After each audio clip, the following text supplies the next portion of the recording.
मनोज जरांगे पाटील यांचा अजित पवार यांना इशारा। मुंबईमध्ये येताना कुणी जर कायदा हातात घेतला तर त्याच्यावर कठोर कारवाई करण्यात येईल असे अजित पवार म्हणाले। यावर पलटवार करत अजित पवारांचं पोटातलं होटावर आलं असे मनोज जरांगे पाटील यांनी मत व्यक्त केले। मराठा आरक्षणाची लढाई आता अंतिम टप्प्यात आलेली असताना मुंबईमध्ये मनोज जरांगे पाटील उपोषण करणार आहे। यावरच अजित पवार बोलताना म्हणाले की मुंबईमध्ये कोणी कायदा हातात घेतला तर त्याच्यावर कठोर कारवाई केली जाईल। यावर मनोज जरांगे पाटील म्हणाले की तुम्ही पहिल्यापासूनच मराठ्यांच्या मुळावर उठले आहात। जर कोणत्याही प्रकारची कार्यवाही केली तर मराठे शांततेने उत्तर देतीलच।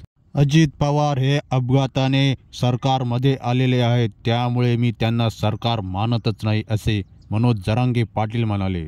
मनोज जरांगे पाटील मुंबईत होणाऱ्या आंदोलनासाठी गावागावात जाऊन चर्चा करणार आहे। मनोज जरांगे पाटील आणि अजित पवार यांच्यातील संघर्ष कुठपर्यंत जातो ही एक पाहण्यासारखी गोष्ट आहे। मित्रांनो, अशाच राजकीय आणि सामाजिक बातम्या जाणून घेण्यासाठी आपल्या चॅनलला करा सबस्क्राईब, व्हिडिओला करा लाईक।